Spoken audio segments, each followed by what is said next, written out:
introduce tonight's Saturday movie classic. Here's Barry Norman. Good evening. There's a tendency in these more cynical times to regard Now Voyager as a schlock classic or a masterpiece of camp. And in a way, I suppose that's what it is. But it's also good, meaty melodrama with all the requisite ingredients of melodrama. Possessive, overbearing mother, Gladys Cooper, dowdy daughter, Betty Davis, blossoming into a beauty through the love of a good man, Paul Henreid, and lots more. At any rate, in 1942, it was reckoned good enough to bring Miss Davis her 5th consecutive Oscar nomination. She didn't win, actually. Greer Garson topped the award that year for Mrs. Miniver, but Miss Davis has always considered her role as Charlotte Vale as one of the most satisfying she ever played, which is particularly nice to know since she very nearly didn't get to play it at all. Initially, Warner Brothers wanted to borrow Irene Dunne from Columbia to take the part, the very idea of which so incensed the volatile Miss Davis that she stormed off to see the studio's head of production, Hal Wallace, insisting that nobody could play it better than she. Well, stronger men than Mr. Wallace have run for cover when faced with the righteous wrath of Betty Davis, and somehow the idea of Irene Dunne didn't appeal to him quite so much after that interview. Mind you, the problems weren't over even then. At first, Miss Davis disapproved of Paul Henreid as her co-star, partly because he was Austrian and not American, as specified in the novel by Olive Higgins Prouty, from which the film was taken, and partly because the original makeup made him look less like Paul Henreid than Leslie Howard. But in the end, both objections were overcome, and Miss Davis declared herself satisfied, as indeed, when the film was shown, did the viewing public.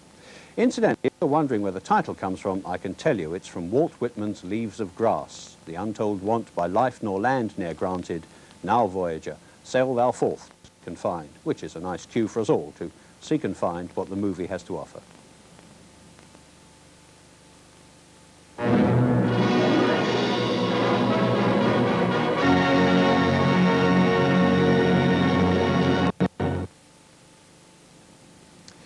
One of the classic movie lines, that, "Oh, Jerry, don't let's ask for the moon, we have the stars." Never a dry eye in the house after that one. Well, next week we have one of my all-time favourite films and one of the greatest of all westerns, Stagecoach. It was, of course, directed by the master of the genre, John Ford, and the role of the Ringo Kid finally made John Wayne a star after more than 60 films and a brief embarrassing period when he was known as Singin' Sandy, a sort of crooning cowboy. It's a film that has everything. Wayne as an outlaw hunted for a murder that was really self-defense, Claire Trevor as a golden-hearted tart, and Geronimo on the warpath. What more could anyone want?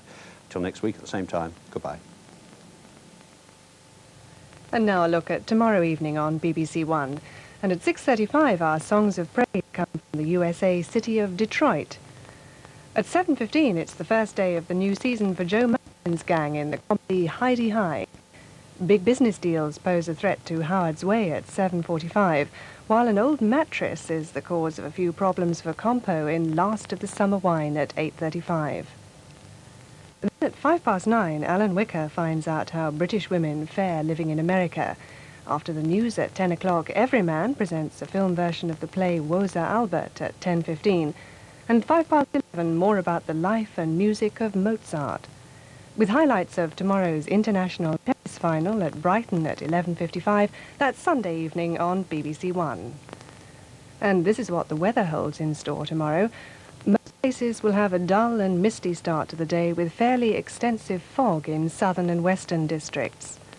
The fog will gradually lift during the morning as the sun breaks through, with periods of hazy sunshine by the afternoon, but some central and eastern areas may remain rather cloudy all day.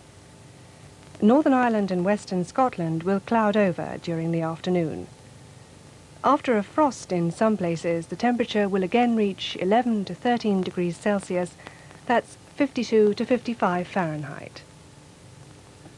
And that's the forecast as we say goodbye to British summertime for another season.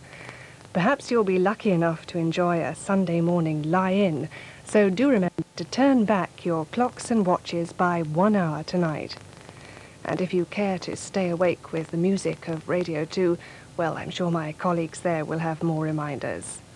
From all of us here on BBC1, this is Lorna Thomas wishing you good night.